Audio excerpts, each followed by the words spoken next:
Am I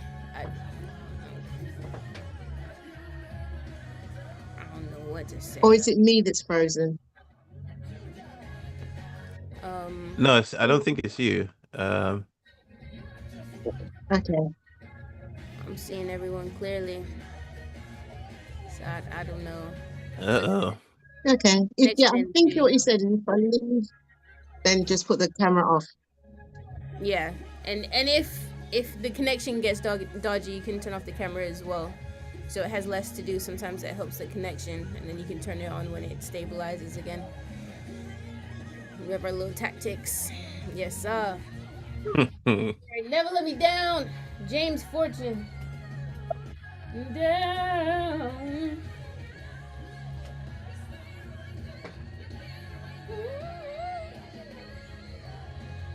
Oh, Angie. Hmm. Sorry. I just realized the stories. Look, choose Yeah. wisely. Let's keep it light. Huh? So choose wisely. Let's keep it light. Oh yeah, I don't know. I'm not. I can't. I can't do. I can't. I can't do the heavy ones right now. No doubt.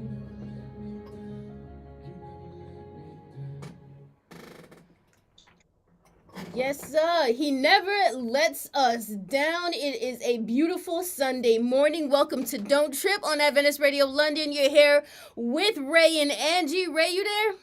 I'm here. Ray I'm is here. Good there. morning.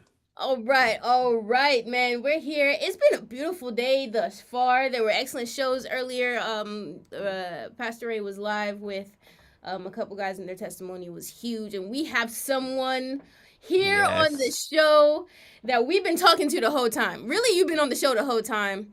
Mm-hmm. From the beginning, locked in with us, and now you here, locked in for real. Dawn. Tell the people what's up. How you doing, Dawn? Hey, good afternoon, everybody. Yes, I have definitely been listening. It's been my essential listening on a Sunday at this time before I run over to my mum's. And so it's nice to actually be visible just so that then I can have some more of an input, I guess. But yeah, it's an easy show to listen to. It's really enjoyable. And if you've not been locked in, where is you at? Where have you been? But at least Tell you can them. listen back. You can listen back. We'll give it that. Yes, man. And we'll be talking a lot about blessed apparel. Blessed apparel. All right, you seen us rock it. You've seen us rock it. I was gonna come in with the hat as well. This one worked for my outfit a little bit more, and I need to get my cousin Mike on to talk about this hat. Actually, you Mm-hmm. know what I mean. Soon, my entire wardrobe is gonna be full of people who are God fearing people who are giving out well, creating apparel and using their creativity for the glory of God. And so we're gonna talk a little bit more about that. But you know how Don't Trip starts, right? So Don't Trip. Um, I think the reason we take you through this process of revealing the stuff that's going on in the world is so that you know at the end not to trip. Yes, this is going on, Hmm. but don't trip. Exactly. Don't trip. I mean, try and do something, but don't trip. Yeah, no, Try and do. Um. Don't let it consume. yeah, Exact. Don't let it consume. Exactly. exactly. Exactly. Exactly. All right. Well, Ray, what we Well. not gonna let consume us this week? Well. The thing is, I don't know where to start, but I promised myself I was going to start with this. So, Okay. and I just from I email myself stories, and so I Okay. had to go through my emails, and yeah, I emailed myself quite a bit this week. Um, from the Financial Times, it says the headline is "Scheming, Joking, Complaining." AI agents are just like us. Oh All my. right. I'm gonna start with that, but I'm gonna move over to another one. They're about the same story, but this one, Okay. the social network where AI agents talk and AI agents talk and humans just watch. That's from Forbes. So there is a place called Maltbook. Oh no. It is a social media platform for AI.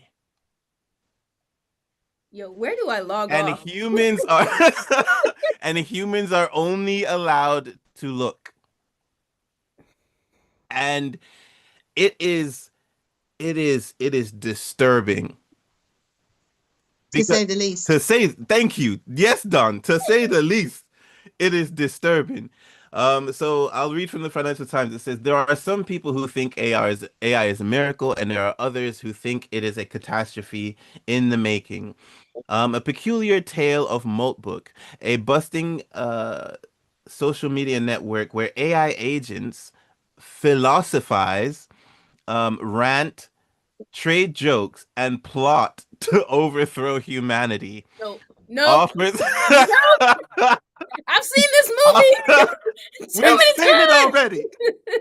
We've seen, but offers offers something for both. Its chaotic birth shows why AI agents and autonomous task performing bots generate such excitement and why they must be handled with care. So, I'm times. gonna summarize the rest for you, right? Mhm. And basically, what it's saying is that when you look at what the AI bots do, it is amazing because of the fact that you can tell that they are doing what they're programmed to do, right? So it's not like they're it's almost like they're having conversations, but the conversations are all kind of like problem solving type things. So it's not like, even if it's just like they're trading jokes, everything is just very robotic. The problem is that that the last point that they made, overthrow humanity. So there's Can we get to that? so there, so now they're getting to a point where, of course, if you're programmed to problem solve, right, then Mm-mm. you're gonna keep solving problems. And it's going to sound a lot like the movies that we be watching where the problem is It's us. us. And so The that humans. yeah, the humans are the problem. And so that's the point. That's the point where a little corner of it has gone, where they're trying to figure out what the problem is and why things can't work out. And of course, we are the like we know we're the problems, Yeah, we do. Yeah, but 100%. they don't need to know we're the problems. No, 'Cause- the thing is, I have no problem with them knowing. I don't need them solving the problem. yeah, yeah, yeah, yeah, yeah. I don't say, okay, Don. When you hear this story, Yeah, how when does you this hear make you this feel? story, how does this make you feel? Afraid, be afraid, very afraid. Because here's the thing, we already know the logical solution from their point of view, because they're not running off emotions and Yeah, humanity, is to eliminate the target, eliminate the Oh problem. gosh. Therein lies the problem. So Yeah, yeah, yeah, look. yeah. And the thing is, awkward. they Okay. It's the thing is, yeah, because I've watched a lot of sci-fi in my life, right? Because they can do a lot of cool things with CGI. I love effects and things like that, right? So I Yeah. watch, but the common theme in sci-fi for the past 25 years has been they're coming, and when they do, that's the end of us. Right, Yeah. that's been the theme of the whole genre, Yep. right? So it's unavoidable. So seeing it play out in real time, because in all the films, this is how it happens, right? People get a hold of technology. People go, ooh, I wonder how far we can go with this. People Hmm. get more and more ideas. What if we can create us, but like robots? That's the problem. Why are we trying to create us, right? Yep. So we're trying to create intelligent human beings. The only reason we've gotten as far as we have is because no other being is intelligent like us. Why are we trying to make Yeah. it out of us, right? And But this is the question that they ask in the Financial Times. They say mm, while OpenClaw and Maltbook are a little more than playful experiments for now, it opens the question: who is responsible if an agent departs from the script? In a future busy with bots, companies and customers will want to know whether their deployer, developer, or maker is underlying or maker of the underlying AI model uh, says Google and all the rest, takes the legal flack if the agent causes harm. And this is the thing, because it's so unregulated that if they were to go off script and do some stuff, like who is responsible for it, but also who's regulating it so that doesn't happen? Because for You don't me, want to have to respond to an yeah, issue. You want the issue to not happen. because for me, it's like this is just a machine, right? Mhm. So I'm not gonna give it the same. I'm not. It doesn't have the same weight when I'm like, oh, you need to prevent things from happening, because I'm not preventing a human from doing something. It's just a machine. So who is going to prevent? Like who is responsible, but who is also going to police this? Because this can't be like Facebook. When remember when Facebook where they discovered that Facebook only had, I think it was 2 or 3 people watching over, safeguarding the whole of Facebook. Yep. Like Yep. this can't, because Who's because regulating AI, the regulators? yeah, Who's regulating the regulators? And the thing is, the regulators, the problem is they're rich. They run by a different set of rules, yeah. right? And as And Ray what's was their pointing agenda? out, ooh, don't start me on agendas, right? But as Ray was pointing out, laws apply to the living. Yeah. So how if we do create laws for AI, how do we enforce laws for AI? Mm-hmm. Do we create AI to police AI, right? So the thing is, these are getting closer and closer to true AI, right? So at the moment, there's still some programming. At the moment, there's still some things that you train and whatnot. True AI would be it has complete ability to learn and act on its own, Yeah. right? And so we're getting closer and closer. I know that they've made true AI. They say they haven't gotten there yet. I don't believe them. But Neither. because how if this is available to the public, you know they got some prototypes of stuff that they haven't made available to us that's on a higher level, right? Yeah. So the closer we get to true AI, we get a counterfeit of consciousness. Mm-hmm. And so now they're learning from each other. Before, when we were talking about ChatGPT, they're learning from us. So Yep. they're trained to Mhm. serve us, right? And they're learning from us. Now they've learned enough from us to be able to communicate independent of us. Oh, Now not they're not communicating just with one another, not right? just communicate independent. Hold on, I didn't get to the next story. This is an AI corner. All right, See, oh, this is the see, next. Yeah, the next one. The highlight is called a news site called rentahuman.ai, where AI bots can hire humans to complete physical tasks. I'm logging off. I'm logging. This Yeah, has been that's no flipping trip. the script. Flip the script right there. Yes. Um, look, it is now, like, They can honestly. hire human, which means that because if you hire someone, you have your own agenda. You have your own task that you're giving them. So they have created their own purpose for having to hire someone else to do something. Mm-hmm. Yep. Y'all, So if we don't Speechless. break the music quick, y'all gonna witness spontaneous human combustion right here on the air. All I'm saying, this is, and we're watching it just like the movies. The yep. extras in the movies, all they did was watch and go, ooh, okay. Well, that has nothing to do with me. It's not like I can afford a robot, so I'm just gonna go on with my everyday life. Now it's the robots in the government, and they Mm-hmm. running you, and they're your employers. You know what I Exactly. mean? If you can't deal with the boss you got now, and you saying they don't have no empathy, you about to get a robot.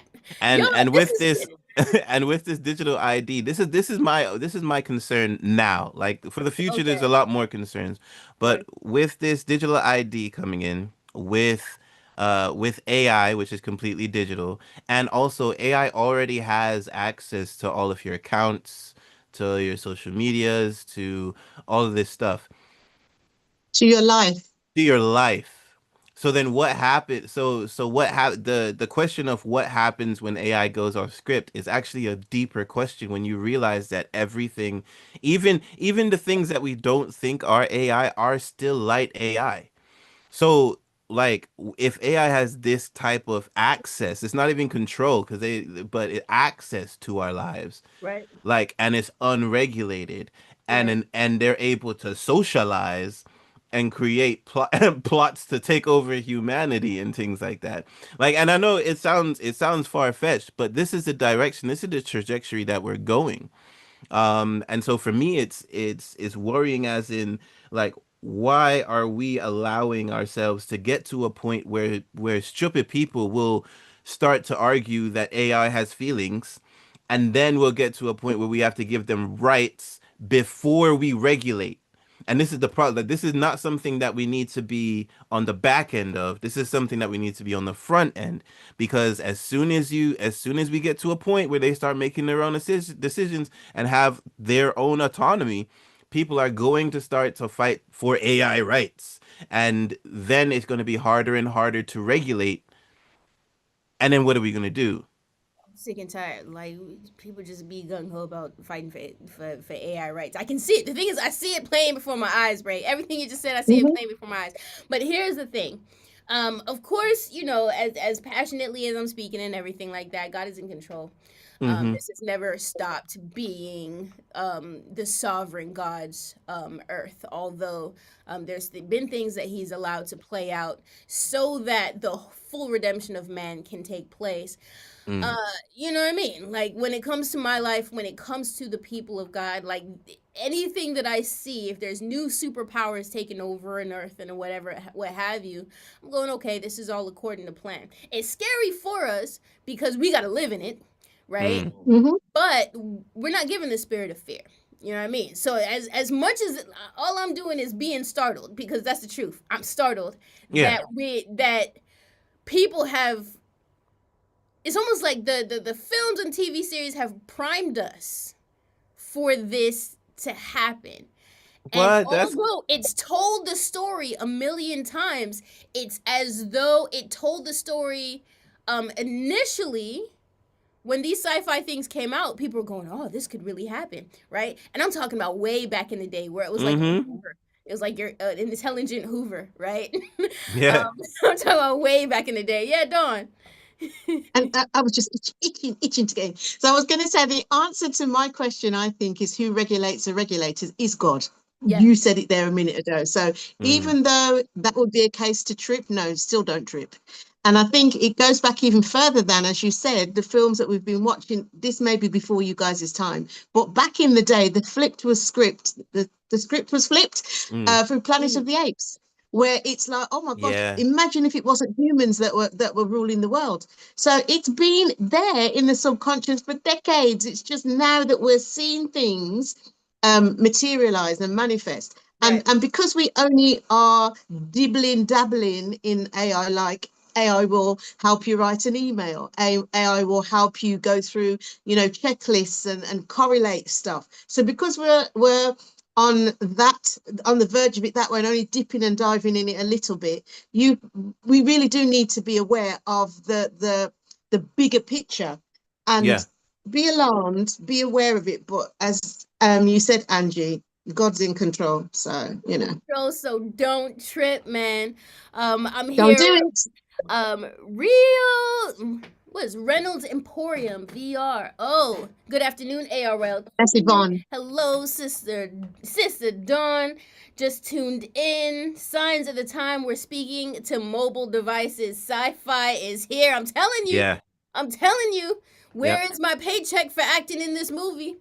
Um, Yeah, seriously. Where is it? I'm yeah, trying. it said, I Lord have need it. mercy on our digital generation, the movement toward dot dot dot end of time. And I love how you have it capitalized because I feel like that's the name of the movie. I feel like that's the name of the Look, movie. But End but of but this time is is happening. but this is another thing I wanted to bring up. Like Don said, this is something that we shouldn't worry about. But we have been primed. But also, we, our thought process is different to the rest of the world. And this is the thing. So we are supposed to think principally, and this is why we see the whole situation rather than seeing just, oh, what's happening to me or the literal sense or anything like that. Yeah. Principally, we have things that have been prophesied that's going to come true. Yep. And I was talking to dad actually, and I was like, this is like we are actually in the global age.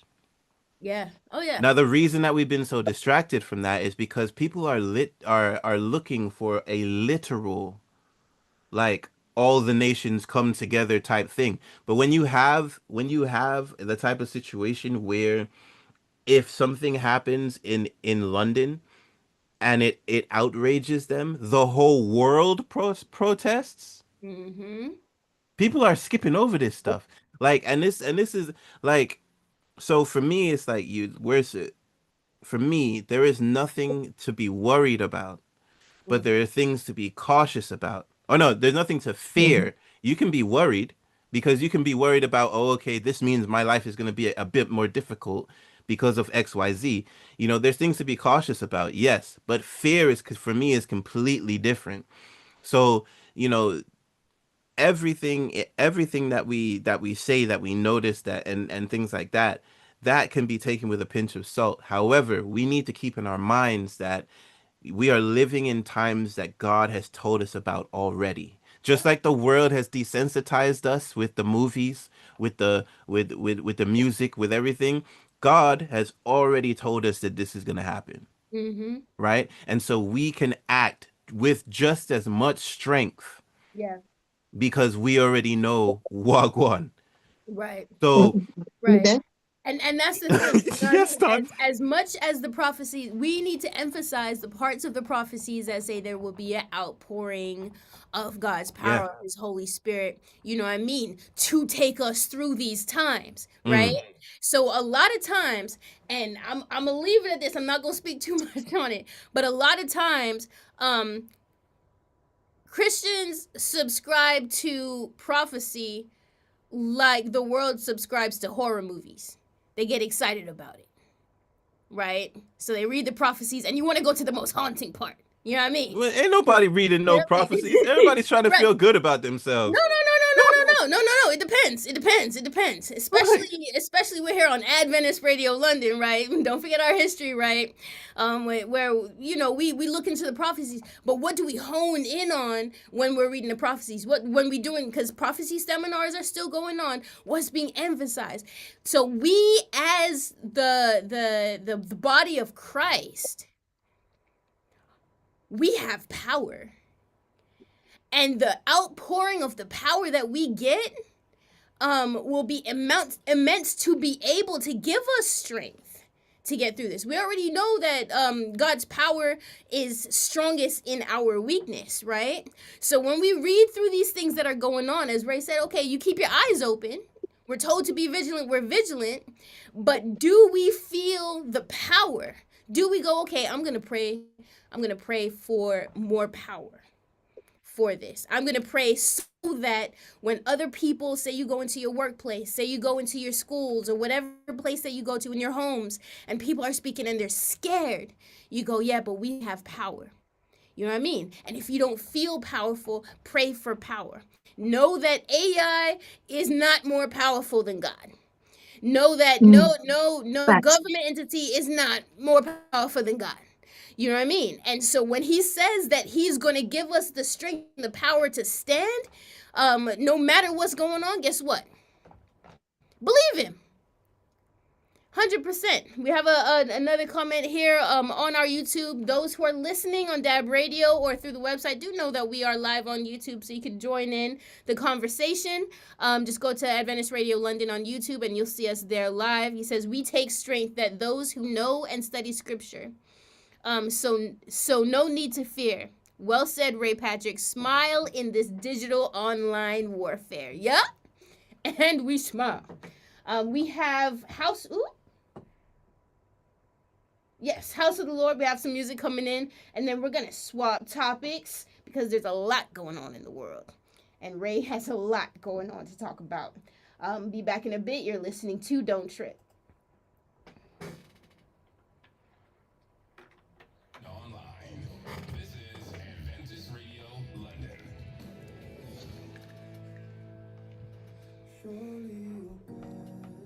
All right.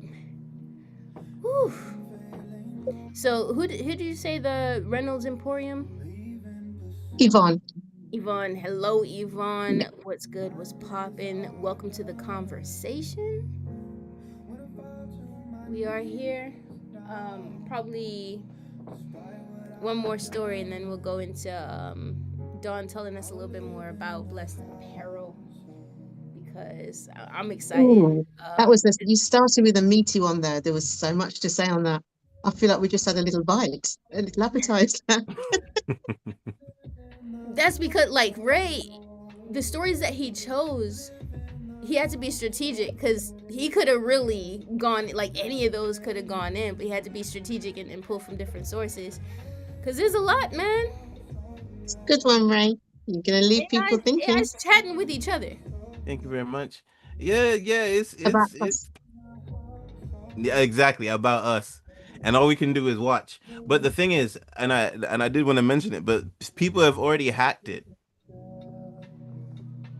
So like, Wow. it's so people. This is the thing about the Moat book. So it's already been hacked, I think, twice.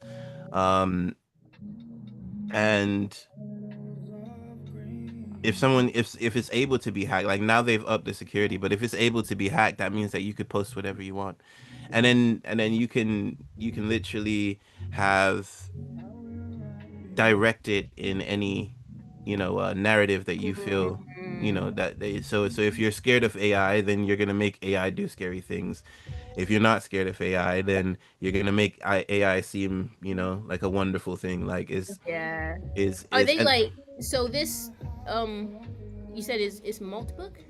Malt So, book, yeah. so is it like different chat rooms where you can tune into different conversations that AI is having? So it's kind of like Twitter. Okay. Oh. It's kind of or X now. So it's kind of like Twitter for the AI. So they make posts and things. So they don't have like a profile or anything like that, but they Mhm. make posts and leave comments on each other's posts and like each other's posts and things like that. So Still weird. and to me, it makes sense that it would be formatted like X because of the fact that that's the reason that Elon Musk took over X to be or Twitter to begin with, because he wanted to train his AI. So Mm. yeah, Really? yeah, There's always yeah, yeah. agendas. So that was the so he was framing it as like free speech Mm. and stuff like Mm. that, and really and truly he just wanted people to speak without regulation to teach the AI how to be more human. Mercy. They've learned it because now they're emulating the same thing. Exactly. See, yo, but it makes me wonder, like, are some of the accounts that people have been trusting as people posting, have they been AI all along? You know what I mean? The ones that Hmm. seem to be pushing people to think this and pushing people to think that, Hmm. or the ones Hmm. that are just chaotic, where they're just like whatever you think, unthink and think something else, and they're just throwing people about. You know what I mean? Exactly. When you think about It's COVID era misinformation going, how many of these Hmm. accounts were actually run by people? as opposed to Because just creating chaos. yeah, exactly. Because we've always had like, and I say always very lightly, but we've had bots in the digital Hmm. space for a very long time, Yeah. like a very long time. And so with bots, of course, they're moving towards whatever agenda they're told to move. So it's not necessarily like AI, but Yeah. it's not far to assume that the same type of thing is happening with AI. Like, it's a whole new thing that has its webs in every single thing on the web. So it's yeah, it's By the time we're ready to protest it, its hands would already be in so many of and our And that's the systems thing. that there's no way to fight it, you know what I mean, without ruining our convenience. And we live for convenience, right? Mm-hmm. So we don't want to inconvenience ourselves while we protest this thing. And Exactly. so it, like, and any agenda would capitalize on that. They'll say, Mm. oh yeah, they'll protest, the fact that this is happening. But all we have to do is tell them, okay, we'll shut down the AI, but then the convenience of your dishwasher that turns on whenever it senses dishes will go away, and they go, oh no, but I need the dishwasher. Let's not protest. You know what Mhm, I mean? mhm, Like, we've mhm. gotten to that point. And Look. especially if you're time poor and you use AI to Mm. help organize your life, you Yeah, pull that rug out from underneath that yeah. person. It's like, oh my gosh, overwhelm comes Look, flooding back. I messed up and logged into my Google Calendar. That's not even AI, right? I logged into my Google Calendar on somebody else's laptop, Mm. and then I realized they had my schedule, right? I went like 3, 4 weeks trying not to use my calendar. Do you know how hard life was in those 3, 4 weeks? And I was like, there's no way I'm this dependent Yeah, but imagine, on. imagine they say, okay, if we start regulating this, we'll have to shut down Chat GPT. Mm. How Or many what they'll people rely on it to no live their what lives? they'll say is what they say is if we need to regulate this, that means that we will need to have access to whatever it has access to. And that's when because whenever regulations come, the people who apply the regulations, they want power, Mm-hmm. We and do. access is power.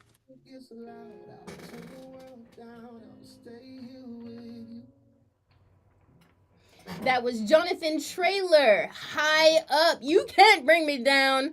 I am high up. You're here listening to Don't Trip on Adventist Radio London, here with Ray and Angie, and Dawn is in the building. Say what's up, Dawn. Hey, Yeah. Dawn from Blessed Apparel. Before we get into talking about Blessed Apparel, Dawn, there's a little bit more that Ray has about what's going on in the world that we should not be tripping about. Well, see, so I decided because it was one more, right? We're gonna do a am I the not nice person? Oh, Because Dawn loves these. I feel like this. I feel like it's time. So, All right. am I the not nice person for leaving because my sister-in-law hid my shoes to keep me from taking walks? Now, I'm just gonna prepare you. It's as silly as the title says. So, it says, sorry if there are any words or sentences missing. This was when I first wrote it, it was over 5,000 characters, and I've had to cut some down.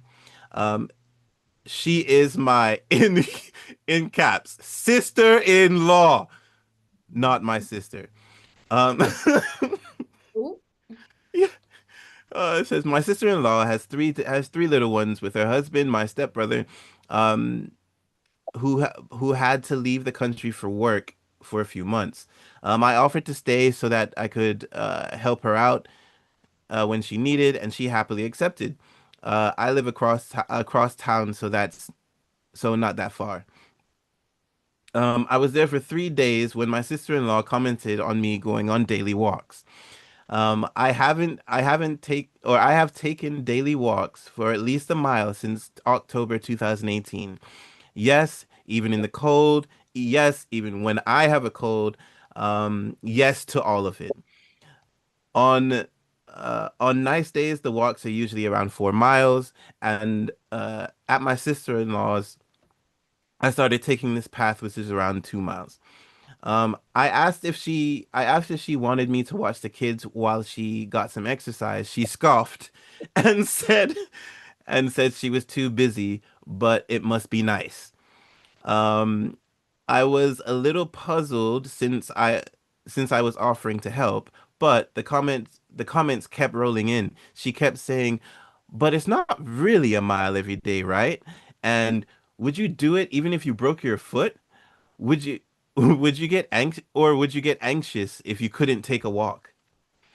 Um, Not, I'm sorry, press pause. That would bug me. Like, it's I'm just a finished. walk. Yeah. I'm baffled.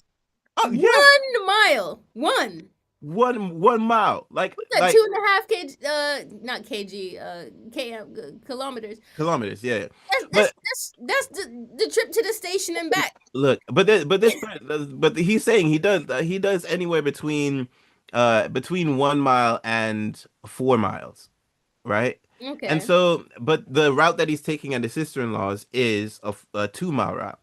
Now I'm thinking, oh, okay, this must be taking forever. It's only taking him half an hour. Right.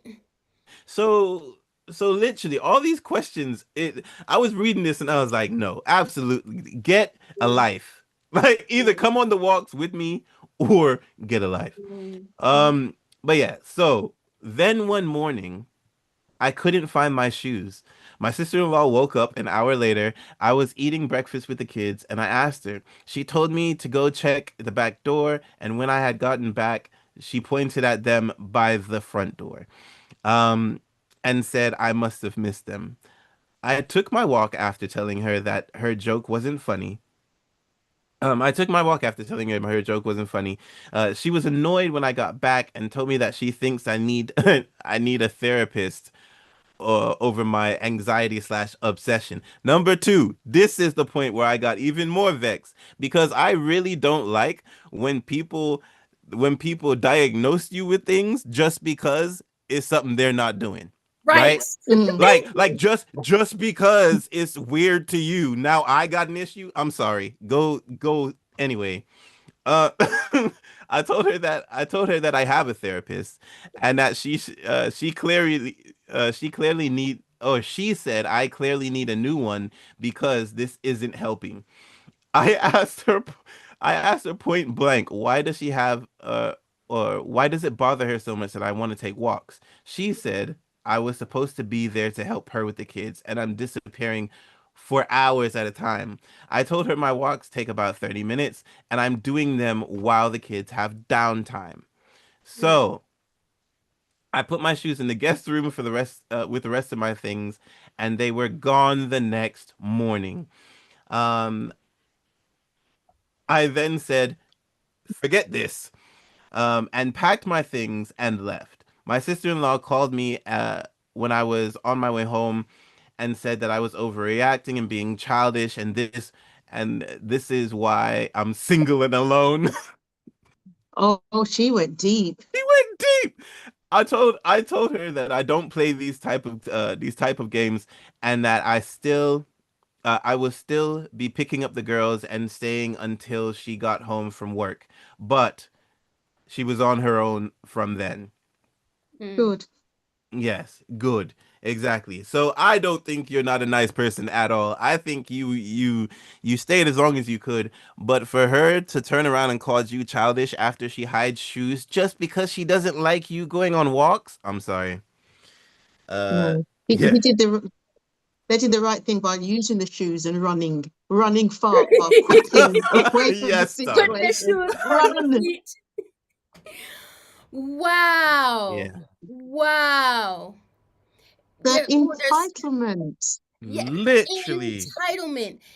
not just that, but the lack of self-awareness. Matter of fact, there's a verse in the Bible, right? And I have my Bible open to Luke 11 because that's where we're gonna be, but I'm gonna change it just for a moment. Hold on, which mouse is it? Is this one? Okay.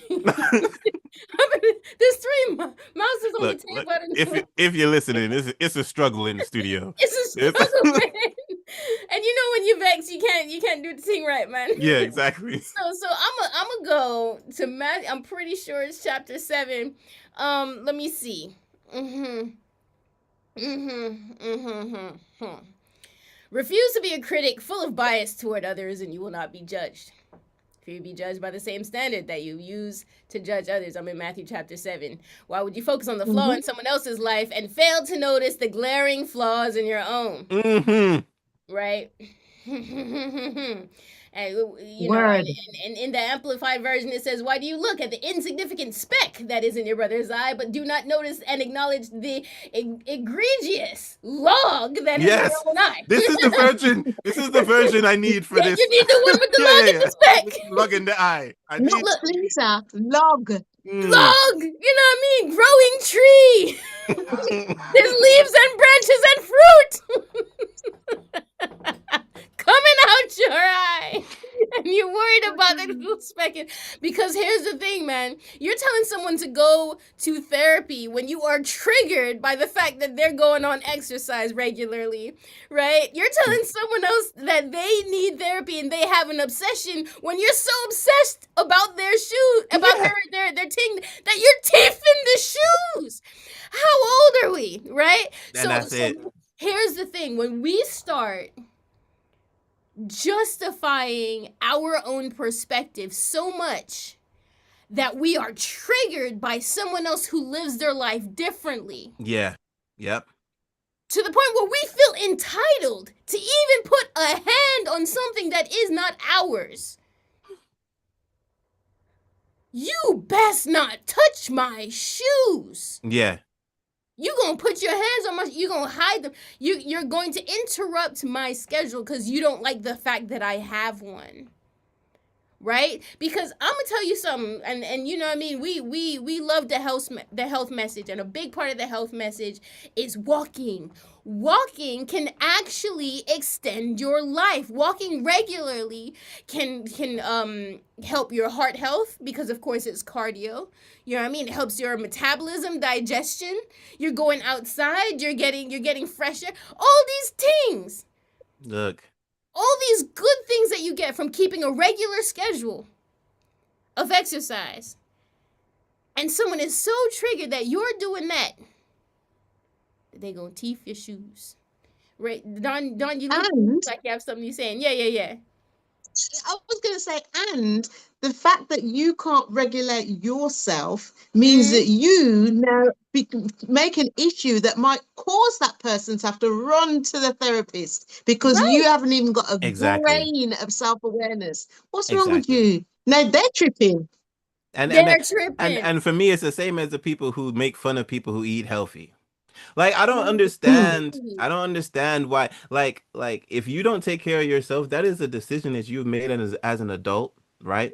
I don't take care of myself the way I'm supposed to, but that's a decision that I made as an adult. Why would I then say, "Oh, you're I'm gonna make fun of you because you have a better heart than I do. I'm gonna make fun of you because you're gonna live longer than I do." Like they're both decisions that are made. Right. Mm-hmm. And we need to get to a point where we can accept people the way they are, Right. even if we view them as better than us. Right. I don't understand why we have this notion where just because I view someone as better than me, I have to either put them at the level that I think I am Right. or tear them down to a level below me.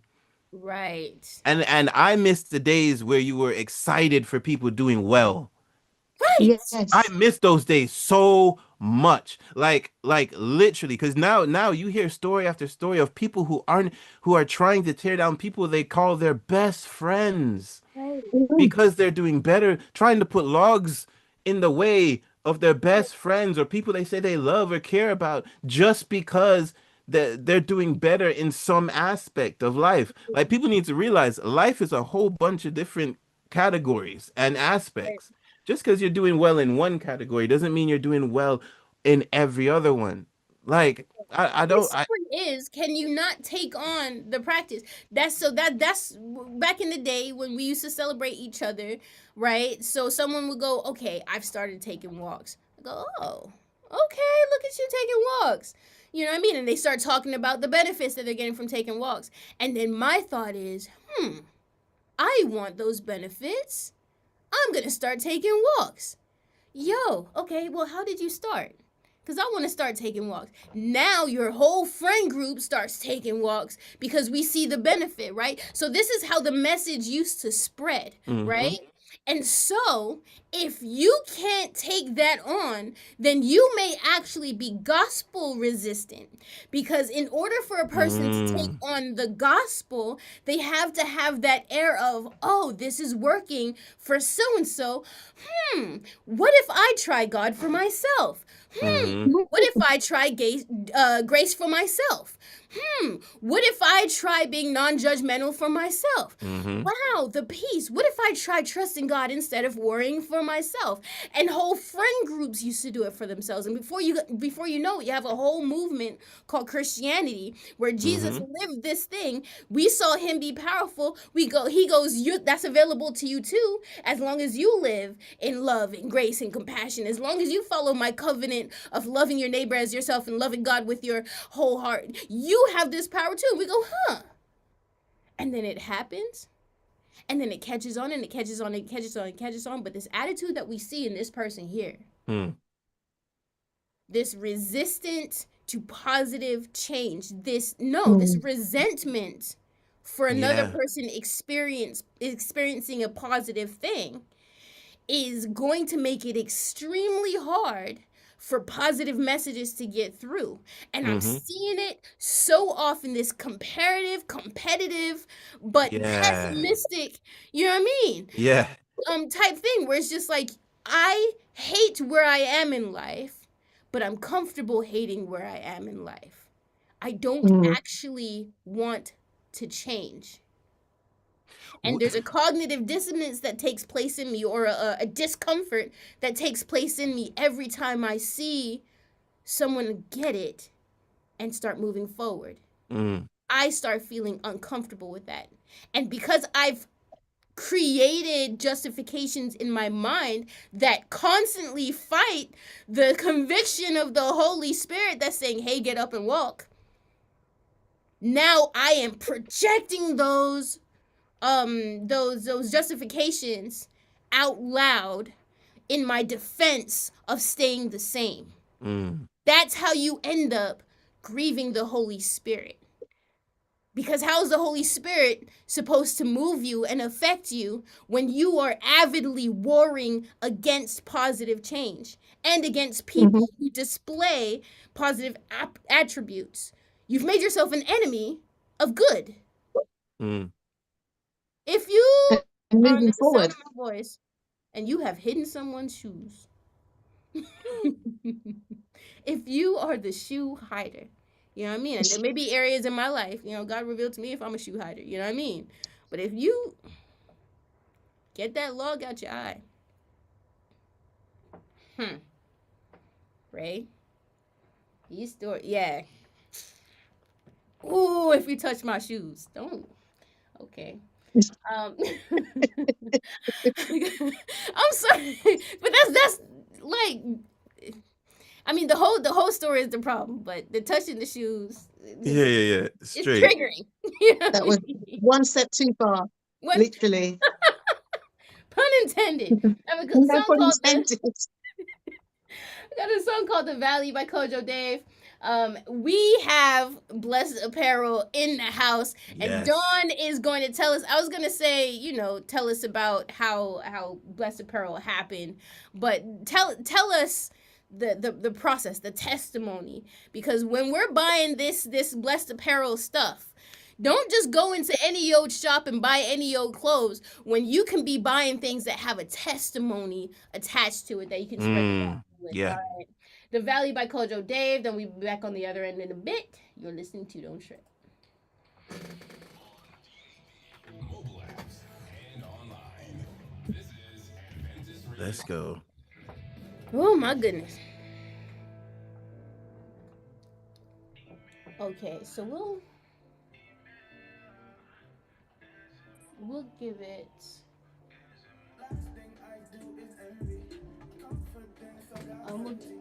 Which mouse?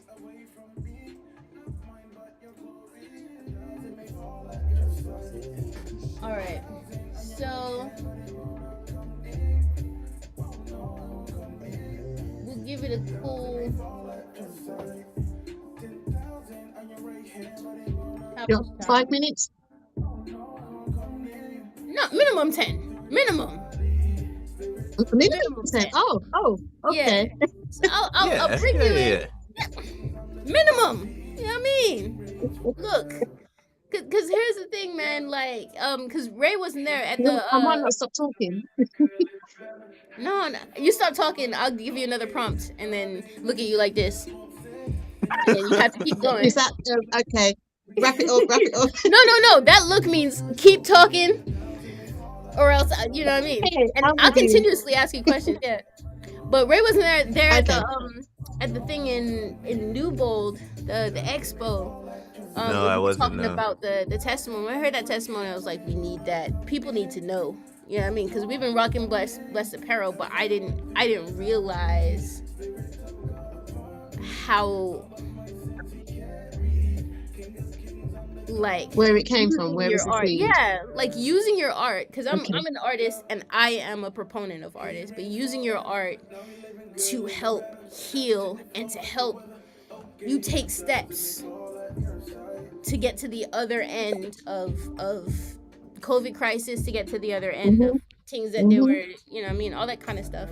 People need to know that. Okay. People need to know Mm. that these gifts that we have, God has blessed us with, not Or, just to or bless others. didn't know that you had, or didn't know that Yeah. you had. Look, oh, Okay. see, exactly, Okay. minimum 10. All right, we're gonna come back in. We're gonna come back in now.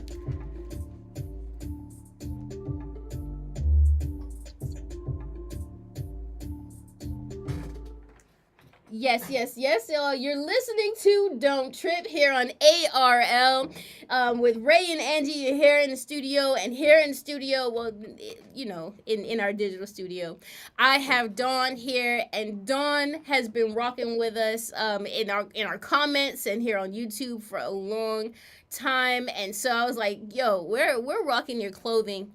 When I heard your testimony about how Blessed Apparel came about, anybody who's on YouTube right now, you can see us wearing the Blessed Apparel.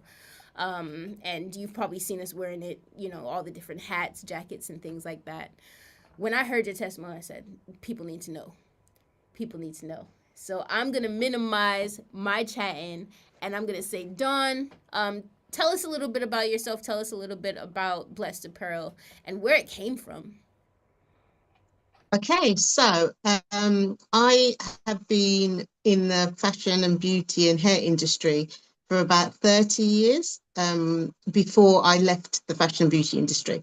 So I've always had an interest in fashion. I've always tried to use fashion as a way to articulate and express myself. So I did not know that therein was going to be planted the seeds. One day, randomly, I walked into a shop. I don't know if you remember this shop, Forever 21. Yeah. And there was a T-shirt, Forever 21. It used to be online, and it used to be in the UK. It used to be online, and it used to be a storefront. So I've gone into a storefront, and I've seen this T-shirt that's just hanging randomly amongst all of the fashion stuff that said Philippians 4:13. Philippians 4:13 says, I can do all things through Christ who strengthens me. So I'm Mm-hmm. standing in the store, shocked, thinking, wait a minute, that's the first memory verse I ever knew. That's the first memory verse where my mom taught me back in the day when I was a kid.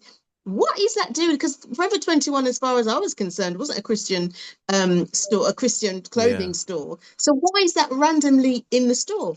So of course I bought it. That's years ago. Years. The pandemic wasn't even a topic anywhere. So I've just had that, and that's the seed of planting. Because I was thinking, well, it wasn't that graphically designed. It was literally just typed on the front of a white T-shirt. So that Mm. stayed with me. Years later, this little thing called pandemic comes along and shuts down the whole world. The whole world is in timeout, as we know. Yeah. And so for me, I guess the growth of or the inception of Blessed Apparel is from lockdown to launch. In that, my mom, who has dementia and has Alzheimer's, I was a carer for her, and is still a carer for her. But during pandemic, I was not allowed to go into the facility that she is in. Yeah. And so to manage that frustration, I was watching because I wasn't at church for all at that time. I left church. Funnily enough, someone was talking earlier. I think it might have been in your dad's show. That was talking about somebody, sometimes the way that the youth are treated, or the challenges that they go through, and then that lives with you. So my best friend had got pregnant. And so I had left church because of the way she had been treated. And I didn't come back to church until after pandemic. Yeah. So Okay. for me, be kind of living my experiences out in the world as opposed to under the church umbrella, it was a very different experience. Mm.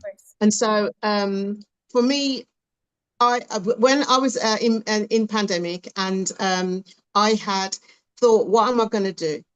Because I can't get into seeing my mom. I'm frustrated. It's traumatic because my mom's traumatized. If you've got dementia, you don't understand what lockdown means. You don't understand that why you can't see your loved one. Exactly. And I was watching something on YouTube, and it was Tony Evans's daughter, who basically said, you can either learn something from this lockdown or just let the lockdown, consume you and carry you away. She says, go and learn something. So I thought, okay, because there were loads of courses that were free. Yeah. And then the thought of the T-shirt came back to me. And then someone at the care home had remarked and said that our parents are warriors, they're prayer warriors. So that stuck with me too. So it was a combination of wanting to learn something, having the thought process of the T-shirt and how would you even go about starting that. And so I taught myself how to do graphic design and video editing so that I could throw myself into it to take my mind away from the noise that was in our heads about pandemic and all the negativity and all the pain and the sorrow, all of that. So by immersing myself in that, that's where I came up with that creativity. I didn't know what I was going to call it. I just knew that I wanted to. Initially, I just did the first T-shirt I did, which was the Prayer Warrior one. And then after that, I thought, oh, this might be something. God, is this something? And he impressed upon me, okay, so now you have to conceive what the brand ethos is, or what is the mindset? What is the purpose of it? What are you trying to achieve? So that's where I was hunting through, because I had nothing but time on my hands. Right. And so that's where Blessed Apparel came from, the mindset of, I've been out in these streets for a long time, a long time. Yeah. And these streets are hard out here. Yeah. So, Yeah. in order to endure the streets, you need to have a certain sense of dignity. You have to have strength to be able to get through the daily challenges. And then he impressed on me Proverbs 31:25, which says that she has dignity, strength and dignity. So that's where that came from. So it's a mindset. It's not necessarily the clothes. It's just that it puts you in the frame of mind to be able to know that whatever challenges you are going through, whatever stresses and worries, strength is what's going to be the backbone of that to help you get through. And then changing my mindset, because as I said, I came from the streets in terms of like dealing with things, maybe in not so much of a dignified way. So that You're fighting in the streets, I Dawn. was Dawn, tell talking. the truth. You're fighting in the streets. So the dignity bit is talking to Dawn to say, there's a different way. When you started your journey and you're trying to do better, then, and my grandma used to say, when you know better, do better. Yeah. So that's really where that came from, that mindset. Oh man, Dawn, where do I even begin? So it's interesting. I love, because here's the thing about artistry, right? God is a creative, right? First and foremost, we know him as our creator and made beautiful things. And we have not even seen the depth and the intricacy of the beauty that he's made.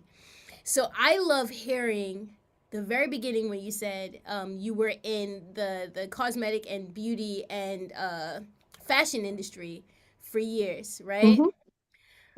A lot of times when we leave things, the things don't leave us, right? Because the seed is meant to be there. So what is it that took you out of that industry in the first place? So I would say that everything that you do in life, nothing is wasted. It's all Mm. just a part of your makeup. It's all just something that God can use to purpose. So you, in that industry, I learned about discipline. I learned about branding, because that's what I was doing. I worked for an American company, Okay. which I'll name because it was my best job. And Mm. so that I worked for an American company called Luster Products, which does pink oil moisturizer, S-Curl. Those are Oh, the ones so that all the people stuff would have that we used were back in using, the right? day. Yep, Yeah, yeah, yep. yeah, The pink. yeah. Oh, Yeah, everybody had I pink. had an S curl. I had an S curl back in the day. You know what I'm Yep, saying? yep. Faded everybody sides with did. the curls up Everybody top. did. Okay, done.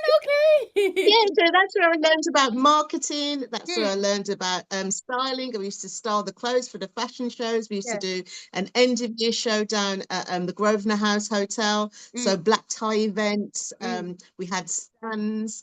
So that's where I learned all of that, not knowing that I wouldn't, be relying on that or leaning into that to launch my own brand. Yeah. But then the other element of that is when you were there, people were coming to you because, as with marketing, everybody's got a pain point. So people were coming to you because they wanted to have the health of their hair increased, or they wanted Mm-hmm. certain looks. And so what is it that you could provide? What did your product, what extra value did your product give? Mm-hmm. So harnessing that for whatever your brand is, to know, okay, then what extra value can you give? Yes, because anybody can buy a hoodie anyway, but what Right. else Yeah. does it give? So it's an encouragement to say, whatever you want to launch, you don't have to, you can harness all of the things that you've done up until that point. So if you've Yeah. worked in customer care, you know how to speak to customers. If you've worked in a complaints department, you know how to empathize with someone. So Mm. harnessing those bits are transferable skills. I've Mm-hmm. never, my sister is more of an artist than me. I can't draw to save my life, but you don't need to be able to do that to be a graphic designer. To Mm-hmm. me, I just needed to see the vision and then harness the tools that would help me to get there. And Right. then I think the most important part of the story is to let people see that you don't have to have come from that background. If you have a vision and you pray about it, and God orders those steps, you can realize that vision and encourage other people to say, if you want to write a book, if you want to learn how to sing, if you want to play the piano, do it, lean Mm-hmm. into it. And when you Right. do that and others see that you have come from nowhere, yet you managed to achieve something, that encourages them.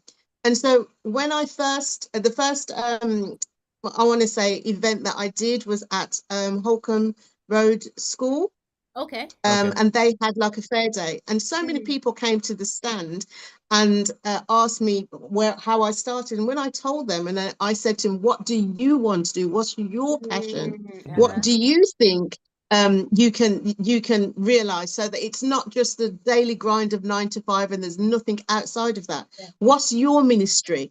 And Yeah. I was so they said I encouraged them, but I was encouraged by their stories. And it Mm. was nice to be able to share the challenges that you go through in terms of how do you do the work-life balance? How do you balance your caring Mm-hmm. responsibilities? How do you stop the frustration of not getting as far as you want to get? Because Mm. I have challenges because of my mom's dementia means that I'm time poor. Yeah. But Mm-hmm. it's not that you pause, but you don't stop. Yeah. And I think if you really commit yourself to the purpose and to be able to encourage other people to seek their purpose, seek their passion, and Right. see where that ministry takes them and how it can align. Because Woo. I had no idea that you'll be sitting there wearing my design. Me, I'm not a designer. I just No, no, no, no, I, no, no, I no. just So followed a passion. no, we gonna change the rhetoric because you are a designer. Yeah, yeah, yeah. You know I what I mean? mean, And I don't. the proof is in the pudding. No, I'm I wearing it. mean not in that's true, but I mean not in a what would you say, an academic sense. I didn't go to Right. school Mm-hmm. to study Yeah, it. yeah, yeah. My Right. tutor was the Holy Spirit that was saying, dig deeper into this. Right. Because you're It can blessed. become something. That was And my that's the tutor, thing. and my life Right. experiences of endurance, of overcoming, of falling Right. Mm. down and getting back up again. My marketing experience of doing research. But you don't have to have those. You just bring whatever you have in your life, you bring that to the table and see how God blesses it. You've got to give him something Yeah. to bless and Mm. see how he Right. blesses that. Right. And that's the thing, man. A lot of times what we've done with this whole academics and school thing is we've given it a disproportionate pedestal, right? Yes, Because schools were started by people who didn't go to school. Think about that, right? yes. So a lot of the people that we look up to in the tech industry don't have beyond a high school education. You know what I mean? So a lot of when you look at the background of a lot of the people that were able to creatively come up with things that we look up to, and now there's courses for it in school that people are paying thousands and thousands for. People who created this didn't have that, right? So the idea that you're not a designer because school didn't tell you you're that, the original Hmm. designers didn't go to school. What they did was stuff. Mm. They did the stuff. The stuff turned out well, and now they can teach the stuff that they did, right? And they started from somewhere. You have to start from somewhere. They If you just Yeah. don't put started. pen to paper, or Yes, if you don't put finger to keyboard, nothing, you're just going to be looking at a blank screen or a right, plain piece of paper. You have to right. start somewhere. Yeah. Right. So a lot of those of us, I know, when I was in the States, there was no way I was affording, certain levels of higher education. There's no way I was gonna, you know what I mean? And so Mm. if I was the type of person that said I can't achieve anything unless I have this diploma, unless I have this certificate, unless I have this and that, and I never start because I need validation from that. Remember that Mhm. Moses couldn't talk until the Holy Spirit told him go. Yeah. He said, "But I can't speak." You know what God said? Who made man's mouth? Hello. The one who's telling you to do it is the one who created the actual mouth. You know what I Mm-hmm. Mhm. mean? So how And much it's more can God facilitate the vision that He's given you? Just go, just start, just take the first step. Yeah. Oh, and you're don't let anything box you in. Don't let, as we said, what people perceive the lack of academic capabilities hold you back. As I said in the previous show, in your dad's show, and your dad said he got a D in something, and I said, "You're lucky you got a D in maths. I got U unclassified. That means it's so bad that it's unclassified, but that's because I've got some kind of dyslexia to do with numbers. So I Mhm. Mm. I can't figure it out. But despite that, don't let your challenges hold you back. Let your challenges be the thing that pivots you forward, that helps you within your progress. Because I think if you come to it with the passion, with the mindset to say, God, help me with this. Well, I want to achieve it, not just for myself, but to encourage everybody else to do their thing. Find your thing. And I think once you do that, there you go, the windows of heaven are open. Mhm. Mm. It says that he will pour you out a blessing. I Mm. know that, as I said, I know that when it comes to figures, I'm rubbish. But what I do know is I pay my tithe Mm. religiously every month. And Mm. I've been broke, but if you've come from that Jamaican background, you know what I'm gonna say. I've been broke, but I've never been broke, in Mm. that, Mm. there's no Yeah. food on my Yeah. Yeah. table, Yeah. there's no resource, never. Look. And so, yeah, I would encourage anybody and everybody, whatever you think you can make a difference in, Yeah. to be able to encourage people and be a blessing to your community, add value, do it, do Mm. it. Absolutely. Before we transition into our Bible study hour, Ray, anything really stick out to you about this wonderful testimony Don's been giving us? Well, I mean, it's number one. It's great to hear because I did miss the expo, so it's really great to hear. Mm. Number two, the the dyslexia thing that you were commenting on is dyscalculia.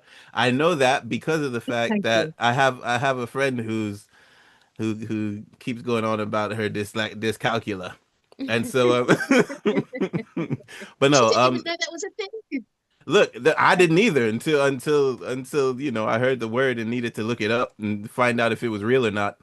But no, it's I no, want to know who the friend is. Ray I was don't judging look. you. Look, you don't.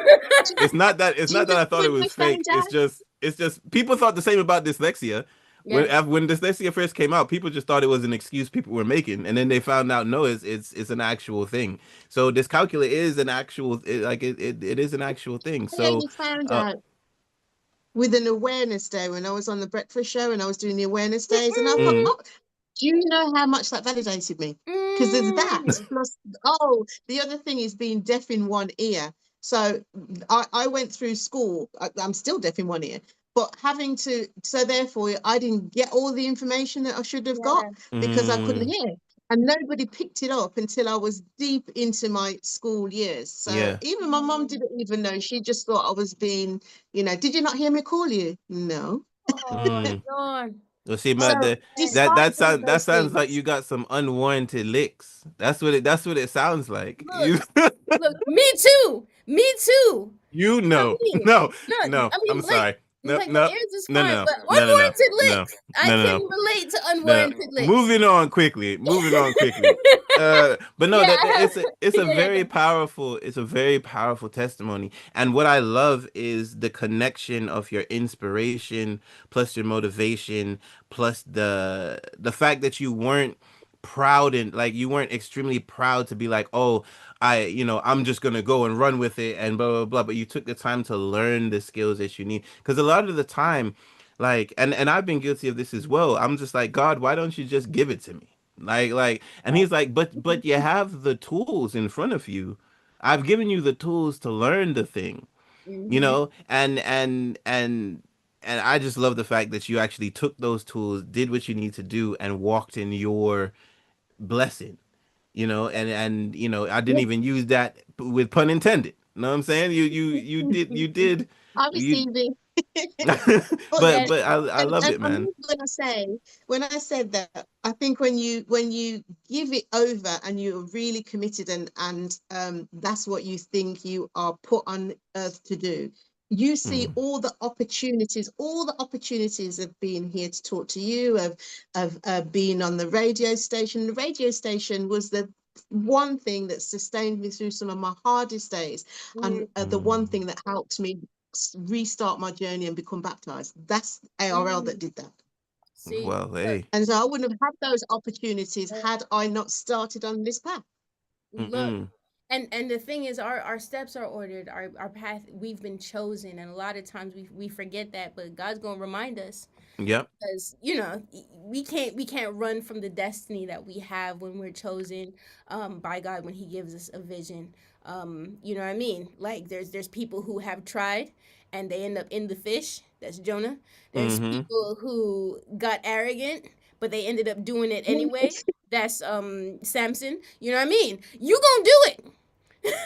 So go along with it. Don't end up Mm-hmm. in the fish. Don't end up in the prison. Don't end up, you know what I mean? But stay with God the whole time. And there's so much in that testimony, but we do have to transition into our Bible study hour.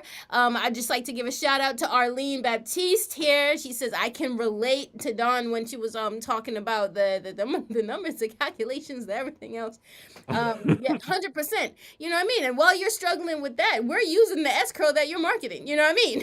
So I'm Look, sitting here with the pink hair moisturizer. You know what I mean? look. And so this theme of things that people would say hold you back. God finding avenues not just to use you anyway, but to use the creativity. You have to become a creative person to overcome obstacles, right? Mm. You have we have to be resourceful when other people, you know, can automatically pick this up, you're going, okay, they can, I need to find a way to be able to pick it up. And you become creative, and you become resourceful, and you become resilient, and you become persistent and tenacious. And all of these things are things that, you know, on the streets may look like fighting, but the moment you get saved, it looks like blessed apparel. You know what I mean? It looks like the blessings that you're able to give other people, and the other clothing that you're able to make for us. Yeah. And the only thing that holds you back is you. Yeah. And with that, bless me. Yeah, I changed the playlist. Bless me, Maverick City, because when you said, Lord, not just for me, but so that everyone around me can get everything they need, I said, okay, Kirk, let's go. So on the other end, we're going to be in our plan. Our plan is Grace Wins. So prepare for a Bible study if you haven't already. You can use your YouVersion Bible app in your mobile device, or you can just go to your browser, hit Bible.com, go to plans, and Grace Wins. We're going to be on day 13 of 14. If you're going to be following along in your Bible, we're going to be in Luke chapter 7. As you get that, listen to the wonderful sounds of Maverick City, featuring Kirk Franklin. Bless me. We'll be back in a bit. You're listening to Don't Trip. The mobile apps and online. That was a mouthful. This is Adventist Radio. Oh, mine was a mouthful. That was a mouthful. No, I'm talking about me. Everything I just said right now. I was trying to race through it. And I was like, I'm saying a lot of words. Angie, stop talking. But, see, I told you. 10 minutes wasn't enough, Dawn. And I'm not a public speaker. It's only because we're on radio. That's all it is. I couldn't stand up and do that. You're not a public speaker. You were just speaking to the public. I'm speaking to you and Angie and a few other people. Bless me, God, not just for me. Okay, so I'm gonna add hot water to my cup, All right. and I'll be right back. Ray, what verse is it again? What chapter are in Luke? Luke, what are we in? What Bible? We are in What? Luke something. Yes. I think we're on day 13. I think it's Luke 7. Luke 7. Yeah.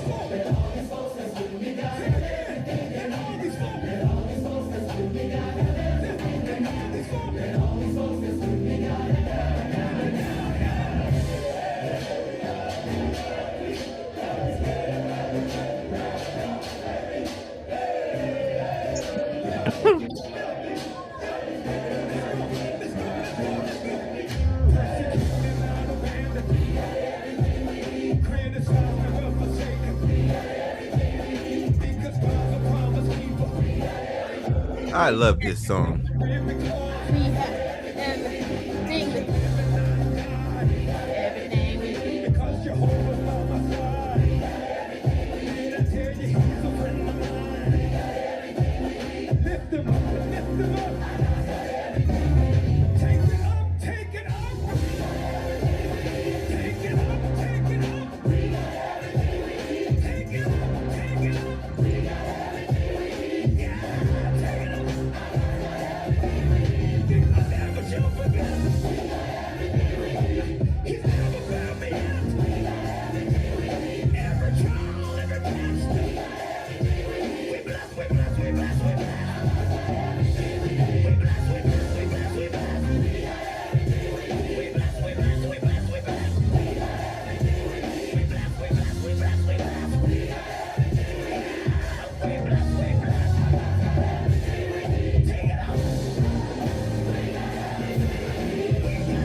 Bringing light to your day. Here we are. You're listening to Don't Trip. Here on ARL, Ray and Angie in the building. We have Dawn in the house. Dawn is in the house, and you know my favorite hours, Bible study hours. So we're here, man. And if you haven't been blessed already, where you been at? Where you Mm, been at? You know yeah. what I mean? Because I've been blessed since I put this shirt on this morning. Ha ha. Mm, Blessed apparel. All right, all right. All right. So we are in our plan. Grace wins, day 13.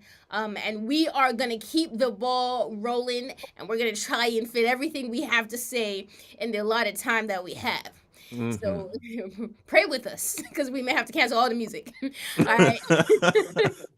So, as we've been doing kind of this tail end, I'm gonna repeat the cycle of reading the verse first and then reading the devotional afterwards, so we kind of get the context of where the devotional is coming from. So we're gonna be in Luke chapter 7. Again, we love using our different Bible study tools. So if you're using your mobile app, or even if you're on Bible.com, and you're using the YouVersion Bible version of the Bible, you can actually have two different versions of the Bible that you're reading along. So you can read along in your favorite version while being in the Passion Translation, which is where I read aloud from. Use it in your studies, parallel mode. If you're using a mobile device, turn off your orientation lock, turn that mobile device sideways, turn it horizontal, and you get the option to use parallel mode. That means reading two different versions right next to each other, so you can get more from scripture. If you're using your browser, then right next to the option bar where you're choosing your book and the verse and the version that you're using, right next to it, there's an icon that says parallel mode. Once you tap that icon, boom! You can choose another version to read alongside. So we're going to be in the Passion Translation, and the devotional here, day 13 of Grace Wins, has us in Luke chapter 7, and we're going to start from verse to 11. From verse 11, we're going to read verse 11 to 14. And you know us, we might just end up reading a lot more because of who we are and the context that we love to have. Mhm. So we're going to start from verse 11. Luke chapter 7, the Passion Translation, and it reads: Shortly afterward, Jesus left on a journey to the village of Nain. With a massive crowd of people following him and his disciples, he approached the village. He met a multitude of people in a funeral procession who were mourning as they carried the body of a young man to the cemetery. The boy was his mother's only son, and she was a widow. When the Lord saw the grieving mother, his heart broke for her. With great tenderness, he said to her, "Please don't cry." Then he stepped up to the coffin and touched it. When the pallbearers came to a halt, Jesus spoke directly to the corpse. "Young man, I say to you, arise and live." Verse 15, immediately the young man moved, sat up, and spoke to those nearby. Jesus presented the son to his mother alive. A tremendous sense of holy mystery. Yes, a tremendous sense of holy mystery swept over the crowd. They shouted praises to God, saying, "God himself has blessed us by visiting his people. A great prophet has appeared among us." The news of Jesus and his miracle raced throughout Judea and the entire surrounding region. Whew. Hmm. Yeah. Interesting. Interesting.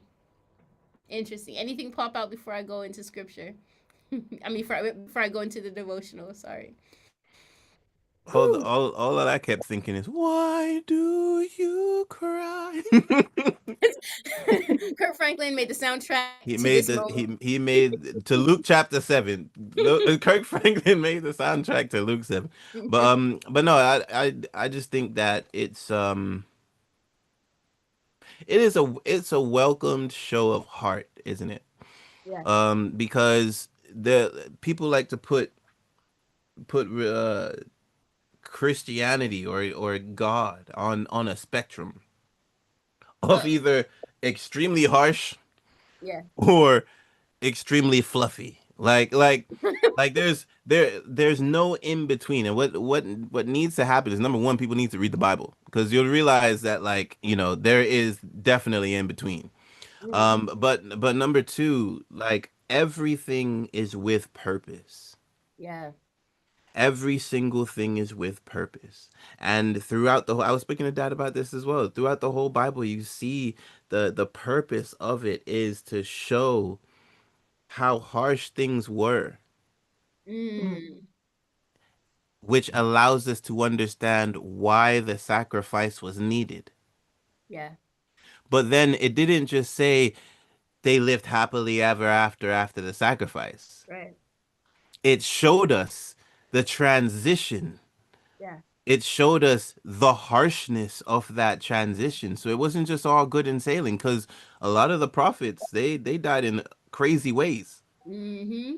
So, like, it's such a beautiful, like, for me, the Bible is such a beautiful book, because when you look at it principally, it shows you that life is is is crazy, life is amazing, life is hard, life, there's turmoil, but at the end of every single situation, Yeah. there is a God. Yeah. Mhm. Every single situation. And I keep telling people, there's nothing that is not in the Bible that we deal with today. Mm, It's just we've been so programmed to look at things so literally that we right. can't apply these things Yeah. in the modern era. Mm-hmm. People will read Shakespeare and try and apply Shakespeare to the modern era, but act ignorant when it No, comes to the Bible. they better not. Like I'm sorry, if you can take text that was written a few thousand years ago, Yeah. then you can do the same thing to the Bible. Right. All right? And please do do that and more to the Bible, because Yeah. you know what I mean. Like, First of all, but people that's that go but by for me, I Shakespeare, just leave it alone. but I just think that, whenever people talk about how harsh God is, Mm, right? In the Old Testament and the New Testament, it doesn't matter which testament, there are shows of heart like this right. that obviously they skipped. Right. And that's the thing. There's no such Like, thing as Old Testament God and New Testament God. exactly. Right? God has been consistent the whole time. And what we've learned is that a lot of the rhetoric, which is one of the reasons that I like to read more modern versions, especially when we're teaching aloud, a lot Mm, of the rhetoric um, could mean something, but now means something else according to who's reading it, right? So the idea of a master, when you speak among us, and you look at our ancestries, and you look at what a master would mean to people with our ancestries, it means something different than what was originally meant, right? So when you talk to us, master triggers feelings of fear. Master trigger, you know what I mean? What's gonna happen? mm-hmm. Oh, if I don't, then this is gonna happen. Master is harsh. Master is this. Master is that. Master just meant the person in charge, And this is right? like, when the Bible speaks of God as a father, right? Throughout the Mm-hmm. whole entire Bible, it speaks of God as a father. And so for me, it's like, why then would you make him a master? Mm. Something had to be purposely done to put that in our mind, because I'm sorry, like, my father could be harsh at times, Right. but he was never a master. Like, I never, like, Right. Right. But he was. that's because of your connotation to master, right? Mm, So my father being the master should be encouraging, yeah, yeah, yeah, true. because my father is in charge of everything. That's what it means to be a master, right? Mm, It didn't mean the person that beats me. That's yeah, not what the Bible was talking about. When it exactly. says master, Mm-hmm. it's talking about the one in charge of everything. When he Mm, talks in association to us, he speaks familially. When he talks about his business, he talks about, I am the master. But because of things like that, and we can dive into the different psychology and stuff like that, but all I'm doing is pointing to Ray's point, which is when you take things literally, Mm. and you take these points literally, your literal meaning of the word may not be the principle that was actually supposed to be portrayed. And now we have these two different versions of God that are warring. But if you read Father throughout the whole thing, Creator throughout the whole thing, love, who God is throughout the whole thing, you realize He's been consistent the whole time. Yeah, Don? Yep. And I was going to say as well, I think the more you read the words, the more the word reads you. That's been my experience, Yeah. because Mm. I've come back to it and I realize how many walls and how many barriers when life is life in that you put up because you're on a self-preservation track. And so Mm. you don't realize that, okay, then if you let those walls down, then that's when you see the compassion of God. That's when you see how much He cares. That's when you see, when you're in your darkest, deepest depression, that Yeah. you reach out to Him and not stay behind that wall and barrier that you've put yourself in. Right. And when you reach out, you see the depths of His grace, you see the depths of His compassion and Yeah. His love. But when you experience it, it's like, even until you've experienced it, it's hard for you to grasp it. Yeah. So I think that, and I think that's kind of what the enemy does, to try and keep you isolated, to keep you behind that wall, to keep you in those barriers. But in Mm. order for you to experience that love, from my experience, you have to let those barriers down. And then that's when everything comes flooding your way and you are swept away and overwhelmed by Mm. the depth of compassion that God has for you. For me, for Dawn, with everything that I've been through, all the times I get knocked down and Yeah. get back up again, it's not Yeah. me getting back up with my arthritis knees, it's God helping me up despite those arthritis knees. Right. So You know yeah, what I mean? that's And my he's take. the creator of needs. So I believe that he can help you with the arthritis as well. Thank But you. yeah, 100%. And so these are the things, but the theme of compassion is something that's from the very beginning, Yeah. from the very fall of man. God says, okay, I'm gonna enact a plan to redeem you from the thing that just happened. From the moment of the fall, Mm. he Mhm, exercised his compassion on them while he was also making clothes for them to wear because they felt naked. mhm. You know what I If mean? not before, Angie, if not before, as Yeah. a just in You know case. what I mean? He's in the back sewing while they're, assessing the tree to take the first bite. You know what I mean? So you know what I mean? And so God was the original clothing apparel designer, you know what I mean? Blessed apparel in the garden. But but yeah, 100%. So I love that this is where we're going, because there's so many things that we have to unlearn. There was a Bible Yeah. verse that was used against me as a child called, "You spare the rod, you spoil the child," right? And the rod meant hitting the child, but that's not the original meaning of rod. Rod means a guidance, right? And how do I know that? I read Psalm 23. And if in Psalm 23 it says, "Your rod and your staff comfort me." Mm. Yes, it didn't say your rod on your stuff gives me licks. Right? It didn't say that. It didn't say that. Well, No. licks is a form of comfort, you know. No. And you see the accent you had to use to even say it, right? And so, but what I'm saying is, we have to stop dividing God. He doesn't divide himself, he shows himself the whole time. I am what I am. You know what I mean? 100%. And so that leads perfectly into the devotional that has compassion written all the way through it. I'm going to play a couple songs, then we're going to read the devotional, dive into what it says. I'm already loving where we're going because you read compassion, Ray. The moment you saw this, you said, "Oh, his heart." Mm. Yeah. You know what I mean? While I'm here focusing on the miracle, I'm like, wait a minute, the boy was in the coffin. You know what I mean? A funeral procession, and he took the man out the coffin. And immediately you honed into the whole purpose that they had for bringing it up. And I love that. I had a song called Let Go. And on the other end, we are going to dive into day 13 of Grace Wins. Back in a bit, you're listening to Don't Trip. DAB, mobile apps, and online. This is Adventist Radio London. Woo. This show is flying by. Mm-hmm. Indeed. It's fire.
Watching the chat. If you're watching on YouTube and you want to join the conversation, please join the conversation here in the comments. There's a lot that we've been talking about, and there's a common theme of just God's love and God's ability to just make something out of nothing. There was no breath left in this young boy. The boy was in the coffin, and the pallbearers were carrying him. You know what I mean? And Jesus, because of his compassion, because of his heart broken, he said, you know what? He didn't even touch the boy, he touched the coffin. And the fact that he was already in the coffin means that his body already went through, what is it called, rigor mortis? It's already started the process of getting ready for the ground. Because that's what that is after death. It's the process of getting ready for the ground. Yeah. Right? It's already started that process. So in one word, the reversal took place. And there was no process. It was instant reversal, to the point where the boy sat up and was just like, "Hey, what's going on?" And he started having a chat immediately. How's it wasn't everybody like, doing? okay, give me a moment, I just got Yeah. resurrected. You know what I mean? Because that would have been me. Sorry, I'm gonna take my time. You know, I just Like, woke back you up. know, I just got back. No, he said, "Hey, what's going on? What's poppin'? What I miss?" So there you go. If he can bring you back from rigor mortis, there's nothing that he can't do. So don't talk to me Rigor about your mortis, arthritis you know. knees, Don. Don't talk to me about your arthritis knees. If we go pray over them knees. Despite the arthritis, despite the rigor mortis. All right, man. You're listening to Don't Trip here on Adventist Radio London. You got Ray and Angie here in the building. Dawn is in the building with us. Oh my goodness. Well, the virtual building. I don't know if it's okay to refer to it as a virtual building simply because we talking about AI. You know what I mean? Let's not call it real. It's not the real. Anyway. Anyway, so we're here in our Bible study hour, and we've already dived into the scripture, Luke chapter 7. If you want to catch up, that's verse 11 all the way through 17. Jesus, out of his compassion, just raised a young man from the dead during his funeral. Y'all ain't ready. So we're going to read what the devotional says. On day 13 of Grace Wins, the plan reads, When the Lord saw the grieving mother, his heart broke for her. With great tenderness, he said to her, "Please don't cry." Yeah, Ray, we need that Kurt Franklin in the background. Don't. It says, Jesus' life on earth was a life marked by compassion. Compassion is empathy that leads to action. In this passage and throughout Jesus' life, we see the heart of God toward humanity. God is not distant and judgmental, but he is a loving father who grieves when he sees his sons and daughters in pain. Jesus' heart broke for this woman who lost her husband and her only son. He entreated her. Please don't cry. God is not ambivalent to our tears, for our tears move him. Psalm 56:8 says, "You keep track of all my sorrows. You have collected all my tears in your bottle. You have recorded each one in your book." Grace won so that Christ can transform us from deep sorrow to the promise of a hope-filled future. Just like the young boy, Jesus resurrects in this passage. Jesus breathes new life into whatever is dead in our lives and Yeah. resurrects it into its intended form. Where disappointment and doubt live, he replaces them with hope and faith. Only Jesus has the power to truly heal and restore from deep sorrow. Only Jesus can bring true peace that transcends all understanding and deep joy through pain. Only Jesus can lift our eyes to the most dire of situations. He is hope. When we live with Christ at the center of our lives, hope becomes an anchor for our soul, firm and secure. That's Hebrews 6:19 NIV. This is the only hope that can sustain us through extreme loss, heartbreak, and pain, because it is a hope that sprouted forth when Jesus sacrificed himself to make a way for us and then rose again on the third day. Now everything rises again. Death has been swallowed up by victory. That's 1 Corinthians 15:54. And just as Jesus declares, "Arise and live," to the young boy in this passage, that is his declaration to all humanity. Mm-hmm. Look up, arise and live, for grace has truly won. One sacrifice has been made for all to enable access to the freedom and hope found in Christ Jesus alone. In John 16:20, Jesus explains to his disciples that in a little while they won't see him any longer. He says, "You will weep and lament, but the world will rejoice. You will be sorrowful, but your sorrow will turn into joy." Jesus' plan is always to turn sorrow into joy, for his nature is to restore and redeem the broken pieces and shine his glory through the beautiful, imperfect cracks in our lives. Whew. That's beautiful. Mm-hmm. Whew. Look. Whew.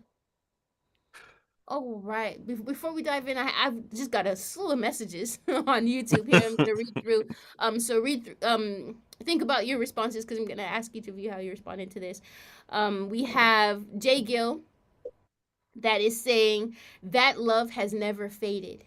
Mm-hmm. He saw her pain and didn't ignore it, but he also saw the grief of those burying the dead. His touch caused them to stop in their tracks. That touch had the power to control their movement, their sad thoughts, the grave. He stopped it. He stopped the plan of the enemy. He still stops it. Ooh! And then the last one here says, the dead, even those living in the flesh, but dead in spirit or imprisoned, hear the voice of their creator. And then we have some emojis after that are just praying and praising and everything like that. You get it? Yes. You know what I mean? He doesn't show us this to go, oh yeah, back in the day I had compassion. No, Yeah. it still Yeah. exists now. Exactly. It still exists now. Ray, we're gonna go to you real quick, man. What popped out to you here as we were reading? Man, the hope. The hope. And for me it's I just love hope. I love hope. It keeps you in a nice mood, to be honest. But it says when we live in Christ at the set with Christ, when we live with Christ at the center of our heart, hope becomes the anchor for our souls, firm and secure. And the reason I love that is because of the adding of firm and secure. Because people like to act like hope is whimsical. Right? But you forget you cannot have faith without hope. It's impossible. Right. And so for those pessimistic Christians who are walking around acting like I have to feel the woes of the world just because I'm a Christian, now I have to be all stoic and act like I'm above anyone or anything like that. I'm not gonna act like I don't have hope. What's the difference between an adult and a child? An adult has less hope. An adult has to work for their hope. Yeah, we gotta work. And because we feel the weight of everything that's happening. So and not only do we feel the weight, we have to deal with the weight. We still have to walk with the weight on our backs. Right. Mm. And So the so idea that we have to, right? With yeah, with God as our Father, Jesus is telling us over and over again, be like this child. Why? Because he's saying, cast your cares onto your Father. That's what kids do. exactly. Kids don't Mm. ever just, you know what I mean? At least, those with healthy upbringings, at least.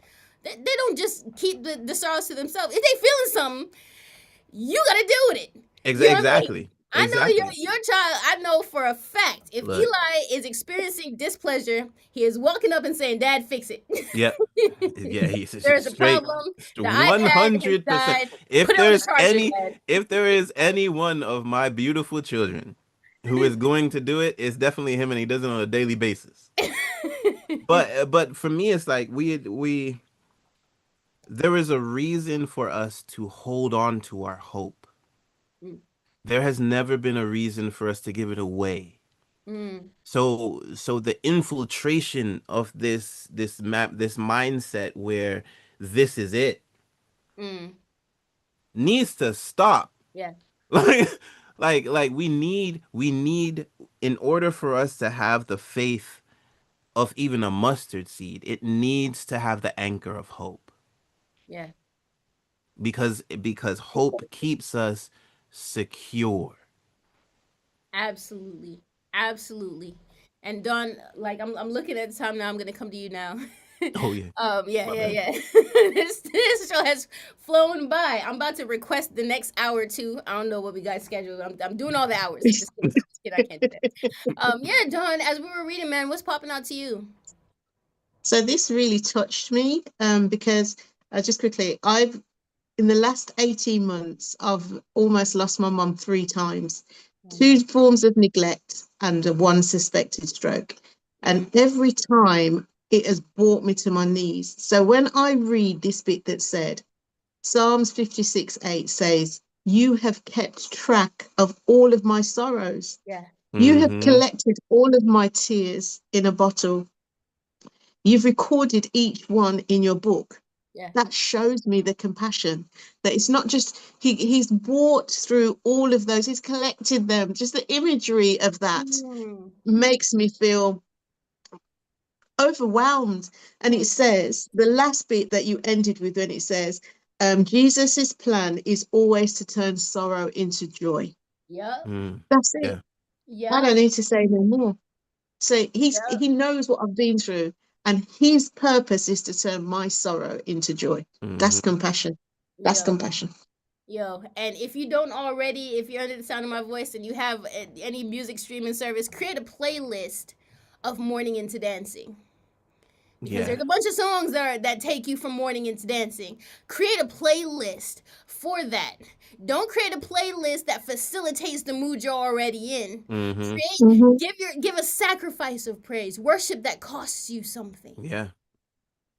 What it Yeah. Yeah. costs you is your worries, but when you spend those, you know what I mean? What it costs you is your sorrow. All those things, you're giving it away, you're giving it away, you're giving it away. And what are you getting in return? You're getting dancing, you're getting joy that nobody understands Peace. because they're looking around and the circumstance hadn't changed. Mm. Why are you dancing? I'm dancing because I know where my hope is anchored. Mm-hmm. Mm. And so faith, being the evidence of things not seen, you may not see it, but I got evidence. Y'all, we ain't got time. Got a song called Love Has a Name because love does have a name. And on the other end, we're going to come back in with gratitude because we love to end the show on gratitude. Yeah. Man, this has been an action packed show. I'm not ready for it to go. Whew. All right, KJ Scriven, and we'll be back in a bit. You're listening to Don't Trip. And online. This is Adventist Radio London. Yeah. Ooh. Oh yeah. Struggling with addiction? Looking for hope, healing, and a way forward? The Addiction Program on Adventist Radio London is here to help. This show tackles real struggles, reminding you that freedom is possible in the name of Jesus. Whatever habit is holding you back, you don't have to face it alone. So join us every weekday at 10 a.m. as we work through addiction, one prayer at a time. Adventist Radio London. Dawn, you about to be a permanent fixture. You about to be a permanent fixture. You know what I mean? Well, Yes, you're please. already a permanent fixture in mine. You got your whole schedule. 100%. Wow. Clear out your Sundays. Mm-hmm. I love this song. It's deep. That was deep. I wasn't expecting that. And it's so I was simplistic in its depth. It's so simple. Yeah. But that's the thing. A lot of things are. People just Yes. like to act like They they have to complicate it. complicate everything. And It's not and complicated. lose people in the process because then they Yeah. think I'm going to save it for my gratitude. There you go. I'm going to save it for that bit. Yeah. So for gratitude, we have about 2.5 minutes. But yeah, definitely say what you're grateful for, because I know a lot of people have tuned into this show. And more people, watch the show after it airs. You know what I mean? Because you can look at it anytime on YouTube. So, man, what I love is that you being on this show, Dawn, every time you have spoken words that will encourage anyone who's in any situation right now that feels Yeah. impossible, Yeah. that feels, anyone who feels inadequate, anybody who feels lost, like I don't know where to start, anybody that feels as though maybe they're not far along in their journey as they see other people, like, yo, we're all just trying our best. We're all just doing the best that we can. And everybody's got a different starting point. Everyone's got a different starting point. And Yeah. I'm Right. only encouraging because I've been encouraged by Right. the wide, like I said, by Mm-hmm. ARL, by your dad, by Paul, by Mark, just your brother when he came over. I've been lifted so many times. If you're lifted, why would you pull the ladder up underneath you? You've Yeah. got to help people to get to the same sense of peace in this chaos that we call life. Exactly. Like God ain't gonna run out. He's gonna say, okay, well, I didn't give out all the peace. You know what I mean? So why are There's we none hoarding left. it? You know what I Sorry. mean? Yeah. Like, You and should the have had more that you from your give, the 5 years more you old. get. That's the That's principle. right. Yeah. The more joy you give, That's the it. more joy you get. The more encouragement you give, encouraging people Mhm. get encouraged regularly. You know what I mean? It's this whole thing that goes on. Don't hold it to yourself when you have something to share, because it will, it will multiply for And you. and that's blessed apparel. That's it. Let's Drop. If go. that was a mic, I'd drop it. That's it. That's it.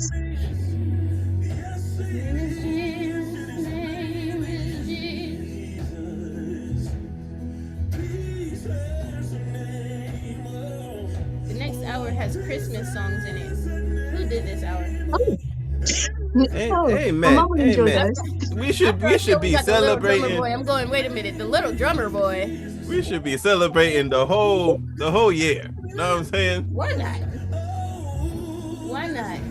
I'm not gonna touch it though, because they may have intentions. I'm gonna let them. Hurrah, pum pum. Yeah, that's a Just good take your one though. time. I must admit, I did like that version.